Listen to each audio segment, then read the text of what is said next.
Good morning, everyone. I, Sameeha, am here to deal with the questions of the title appropriateness and themes of the play, Desire Under the Elms by Eugene O'Neill. So, first, if we consider the question of the title and its aptness, we here will be discussing about how the title, that is, the Desire Under the Elms, is completely appropriate and apt and suitable for the context and the substance of the play. So, to begin with the question of the aptness of the title, first we need to know what are the essentials for a good title. Whenever we look at a play, whenever we start with the play, we always, our first impression of the play goes with the title of the play. The title is always suggestive of the context about the themes of the play that we are going to deal with. So, similarly, any title of the play ought to be apt and suggestive. It should be indicative of the substance of the play and the theme that the play deals with. In our present play, Desire Under the Elms, the title is apt and appropriate. So, now we are going to deal with the points that are considered to make the title of the play apt. As we begin discussing the aptness of the title, the first point that we would consider is the significance of desire. Now, the word desire is the first word in our title and also an important theme of the play. Because in the entire play, each character is running after some desire or the other. So, as the play opens, we are introduced to the three sons of Ephraim Cabot. Mr. Cabot, he is the owner of the Cabot farm and he even owns a farmhouse. He has two elder sons from his first wife, that is Simon and Peter, who are fed up with their life on the stony farm. Their father has made them overwork, and now all they desire is freedom from the dungeonry of their father's farm.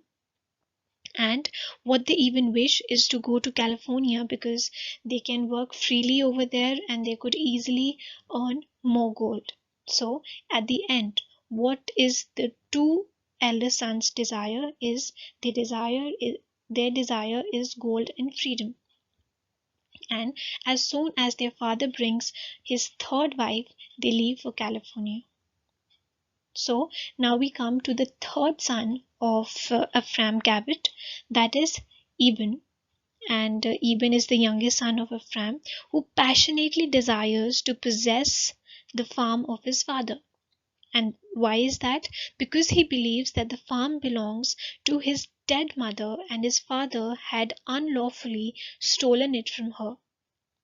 Apart from that, what he also desires is revenge from his father because he believes that he is the reason that she is dead today because he overloaded her with a lot of work on the farm. He treated her inhumanly. So he blames his father for the death of his mother. Now he is there to take revenge for what he has done to his dead mother more. So now, as we come to the end of the play, we also realize that he desires Abby passionately and truly. He is so passionately in love with her that he cannot live without her. So at the end, he even confesses to the sheriff that he was too part of the crime. And now we come to the third character, that is Abby Putnam, who is the third wife of Ephraim Cabot and who desires a home and security because she's led a life with a lot of hardships and she's been working in homes of other people. So she's had a past life of a lot of difficulties, and now what she desires is security for her life.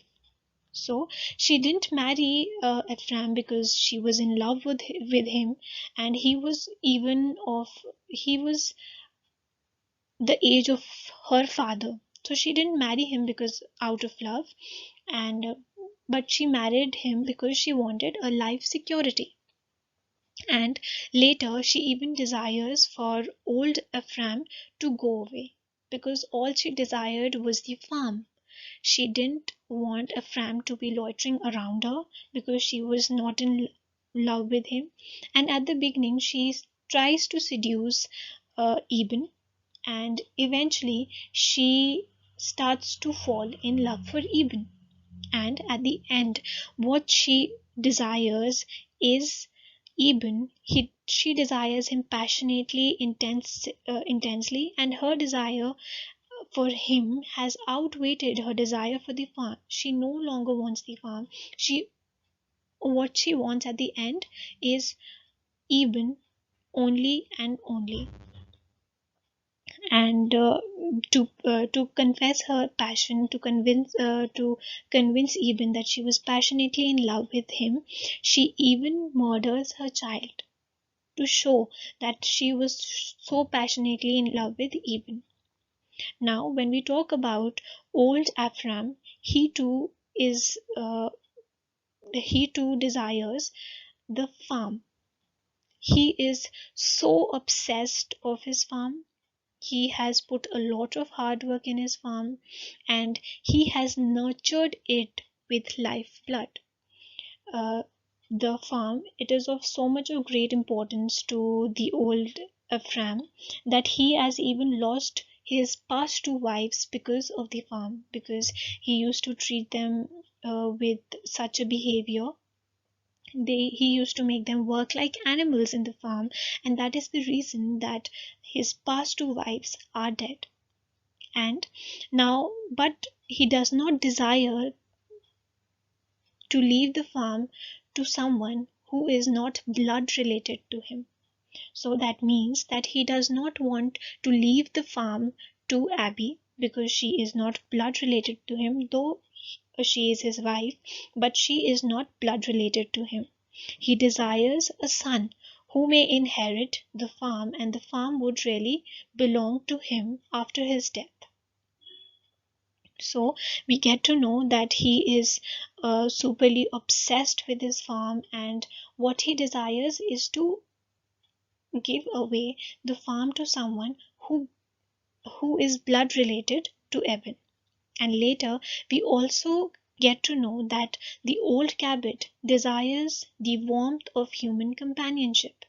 He is so lonely in his life, he just longs for human company.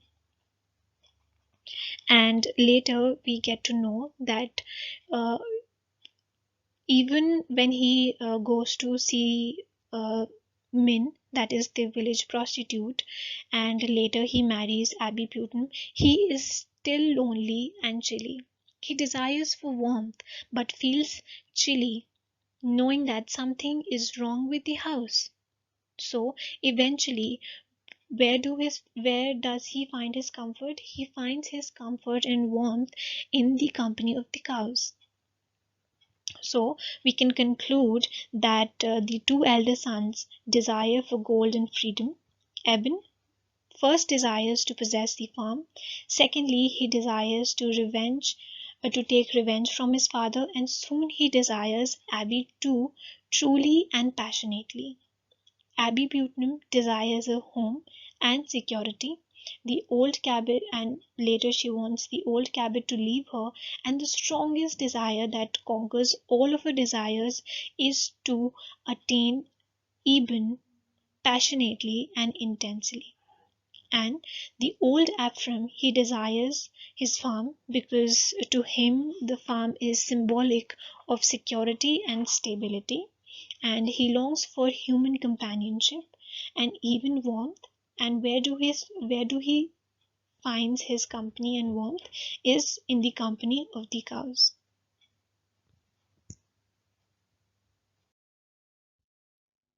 Now let us consider the significance of ELMS. The word ELMS in the title is equally apt and suggestive. This drama of action and interaction of passionate desire takes place in a house over which grow two elms. I quote, "Two enormous elms are on each side of the house." They bend their trailing branches down over the roof. They appear to protect and at the same time subdue. There is a sinister maternity in their aspect, a crushing, jealous absorption. When the wind does not keep them astir, they develop from their intimate contact with the life of man in the house an appalling humanness. They brood oppressively over the house. They are like exhausted women resting their sagging breasts and hands and hair on its roof. And when it rains, their tears trickle down monotonously and rot on the shingles. But it is not merely nature and a particular stony farmland that is thus symbolic. The trees symbolize the maternal aspect. The maternal trees represent also the secret dominance of the female in the action. The dead second wife of Ephraim, who worked with exhaustion, who was worked to exhaustion by her husband, is yet powerful in the life of her son Eben. Ephraim's third wife, Abi, is strong enough to destroy Ephraim and Eben and the child that is born to Eben and herself. At the end, the elms still stoop in their maternal embrace of the farm, but there is no woman there to give them a human and tolerable significance. Old Cabot has desired warmth and company, but now it is going to be more lonesome still by for him on the farm, without his sons and without his women. In the previous slides, we have discussed about the appropriateness of the title of the play and how the title represents the context and the themes of the play. Now we shift on towards the themes of the play, and as we move forward in our play, when we read about the relationship between Eben and Abby, we get to know about one of the most central themes, one of the major themes in the play, that is the Oedipus complex. So, in the further slides, we'll be discussing about the Oedipus complex as the major theme of the play, and desire as one of another important themes of the play. When we talk about Oedipus complex, it is one of the central themes of the play. Desire Under the Elms reveals the influence of a number of psychological theories of Freud, Jung, and other contemporary psychologists. And one of those theories is the theory of Freud, that is Oedipus complex. It is a thorough study of the damaging influence of a mother's love upon the life of the son. And as we talk about mother fixation is a theme of Oedipus complex. Mother fixation is one of the topics that that is often discussed in psychology of literature. Mother fixation in literary analysis was first introduced in the age of Lawrence's novel Sons and Lovers in 1319. Mother fixation is an arrest in psychological development characterized by an abnormally persistent and firm emotion attached to one's mother. And when we talk about the Oedipus complex, the definition that was given by Freud in relation to the Oedipus complex is as follows. I quote: a manifestation of infantile sexuality in the relations of the child to its parents. It is a state in which a person shows excessive affection for the parent opposite in sex to him or her, and a corresponding distaste for his or her other parent. Now, if we talk about Eben's mother fixation, so the influence of his mother in his life, in his personal life, was very damaging. So when we get to know that the excessive love of his mother uh, tremendously damaged the rest of his life. Though his mother is dead now, but he does not seem to forget her. Uh, he is constantly thinking about her mother, how he could take revenge from his father, because he believes that he is the only reason that she is dead today. So he even his only desire at the beginning that we get to know is to conquer the farm from his father, because he rightly believes that the farm belongs to his mother, and his father unlawfully took and stole the farm from his mother, which actually belonged to her. And he was so inhuman with her, he treated him real bad. uh, and he used to overload her with lots of work on the farm, and that is the sole reason that she is dead today. So we talk about how he wants to take revenge from his father at every step. And when we talk about and when he's thinking about all the wrong things that his father has done to his mother, we feel that uh, he is in a lot of fire to take that avenge from his father. And we also get to know through his actions. And he also even feels that the spirit of his mother, it's very restless, and it is even hovering around the house, and she's watching over him, and he'll do everything to take that avenge. And then we get to know that he is very intolerable of his father. He does not tolerate him in any sense. He completely hates him. And he even prays that he should soon die. And then we talk about his visits to Min. And and when he steals 600 euros to with his two elder brothers. And then we get to know that all this mother fixation, the influence of his mother in his life, has completely destroyed the relationships his relationship with his father. He fails to achieve satisfactory and harmonious relationship with his parent of the opposite sex. He completely hates his father. He thinks that the father should be dead by now. Now, what was the damaging influence of the mother fixation or the Oedipus complex? Mother love becomes an obsession with him and comes in a way of his establishing satisfactory sex relationship. In the beginning, he just tries to seduce Abby because uh, he is obviously sexually attracted towards her, but he also believes that mm, being intimate with her would be a perfect avenge for the all the wrong deeds his father has done to his mother. And we get to know there is a incident in the play where they go to a parlor that hadn't been open since his mother died. So Eben goes there, and he strongly feels the presence of his mother in the parlor.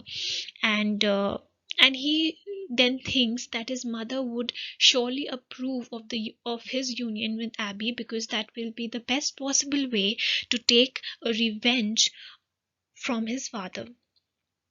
So acting the role of Eben's mother image, Abby existentializes for him his infantilite wish to return to his mother.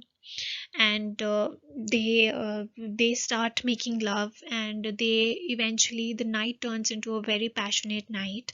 And but we even notice that their kisses are pure.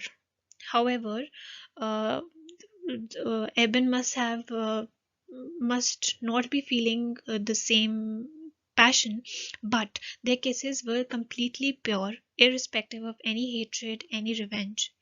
And when we talk about the day after the night of love at the parlor, Eben is bold, and he's confident, and he's so at peace with himself that because his audible feelings have been fulfilled, Now he feels that he has avenged the wrongdoings to his mother, and now his mother can sleep peacefully in the grave. He In the beginning, he does not respond to the love of Abby in a way that a young man should, but he's really glad that he took the avenge of the wrongdoings to her mother done to her mother. But at the end we get to know that he also falls passionately in love with Abby, and their love is completely pure. Now in the entire play we also uh, come across the Eben's hostility to his father, that he what harsh behavior uh, we come across uh, between them. And after their night together in the parlor, Eben is a in a very happy mood, because he has performed that sacred duty of revenge. He starts Then after that, when he returns back home, he starts to mock, he starts to make fun of his father. That is the incident that we could consider. And then we even uh, throughout the play that we come across his complete hatred for his father. And and he is so happy with the revenge that at the end, when he falls truly in love with Abby, we feel that at the end, when we feel that Eben's mother really has her revenge when Eben and Abby are taken away by the sheriff, and old Cabot is left alone at the farm. He is more lonely than ever. So we even talk about how the hatred of Eben towards his father, and how mother fixation led to such differences between the father and the son. And thus the play depicts the harmful effects of Oedipus complex, or mother fixation. It is the mother image which comes in the way of harmonious relationships in the Cabot household, and it completely wrecks the family. To a very large extent, the damaging influence of the mother fixation is responsible for the tragic end of Eben and Abby. So we come to a conclusion that the Oedipus complex, the mother fixation, the influence of uh, Eben's mother on his life has completely wrecked the whole family apart. So that is the reason the mother fixation is the solely reason for the uh, destruction, for the wrecking of the entire Cabot family. Now we come to the second theme of the play, that is desire. And in the previous slide, in the starting, when we started to discuss about the title of the play, we discussed about the word desire, how it is the first word of the title, and how desire is one of the major themes of the play. So, as we discussed earlier, the explanation was can be completely comprehended in desire as a theme as well. So in the starting we discussed about the two elder sons, how they desired for gold and for freedom from their father's dungeonry, and how they eventually flew to California after he their father married their third wife his third wife, sorry. And then we talk about Eben, how he is so passionately how he's so passionate about conquering the farm from his father, because he believes that the farm belonged to his mother, and his father had unlawfully stolen the farm from his mother. And secondly, he desires the revenge for all the wrongdoings that his father had done to his mother, and how he is responsible for her death. And we even get to know about uh, about the love scenes between Eben and Abby and how he believed that this was the perfect revenge on his father for all the wrongdoings of him towards his mother, and he now believes that his mother would not be objecting to the union of Eben and Abby because this is a perfect revenge to his father. And later we discover, after towards the end, that Eben has also passionately fallen in love with Abby. He is so passionately fallen in love that when Abby kills their son, their infant child, we get to know that he even questions that maybe he is responsible for the murder of their infant child. What he starts to question, and eventually he surrenders himself to the sheriff. And now, if we talk about Abby, Abby is the third wife of the old Cabot, and she has not married him because of any love or any sort of feelings, but she has married him because of his farm.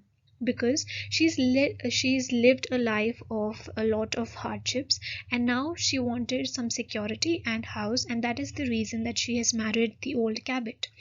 And she desires the farm, of course, and she, even in the beginning, she is physically attracted to Eben, and eventually she starts to fall in love with him. And in the end we get to know that she is so passionately in love with Eben that she does not want anything more. She does not want the farm anymore. All she wants is Eben to believe that she is in love with him, because he is not ready to accept, he's not convinced that the newborn child is his. So she does everything to make him believe that she is actually passionately in love with him. She even kills their infant child, and she is being arrested by the sheriff. And so at the end we also get to know her desire. Her ultimate desire is to get Eben. So if we talk about old Cabot, he is so obsessed with his farm, and what he longs for is a human company, which human warmth or any sort of warmth or interaction, which is so much lacking in his life. So he truly urges for that compassion, that companionship, and that warmth, and which eventually he tries to gather it from the animals. But at the end, when we get to know that when Abby and Eben are in the jail and both his elder sons are uh, in California, he is completely left lonely in the farmhouse in the farm. So, uh, so this is the end of Mr. Cabot, that he is all alone, and he is more lonely than ever. So, desire is also a central theme, because why can we say that? Because the entire play runs around the word desire. How each and every individual, how each and every character is after something or the other. Someone desires money, someone desires farm, someone desires a passionate love intercourse, and these are different desires of each individual, each characters of the play. So this how we get to know that desire is also one of the central themes of the play after the Oedipus complex. And we can also say that revenge is also one of the themes. And how can we say that? We can say that that Eben, he wants to take revenge from his father more than anything else. He obviously wants to occupy the farm, but he also wants to take revenge so badly from his father, because it is his mother he can only think about. The thought of his mother does not leave his mind, and he is not able to live at peace thinking about all the wrongdoings his father has done to her. No, sorry, done to his mother. So in this way we can also say that revenge is also one of the central one of one of the themes of the play. So in the conclusion, I would like to say, I would like to summarize the points that we have gathered in the presentation, is that firstly, when we talk about the aptness of the title of the play, Desire Under the Elms by Eugene O'Neill, is considered appropriate and apt, and we have discussed it through the significance of the word desire, and secondly, by the significance of the elms. Then we come on to the themes of the play, in which we come across the Oedipus complex. What is an Oedipus complex, and what is mother fixation, and how mother fixation, uh, the effect of mother in the life of his son, has completely wrecked the whole family, the Cabot family. And then we get to know about the desire of each character in the play, and how everyone is running after one desire or the other. And then we even talked about revenge, how Eben wanted to take revenge from his father for all he has done to his mother, who is now dead because of his inhumanness. Thank you.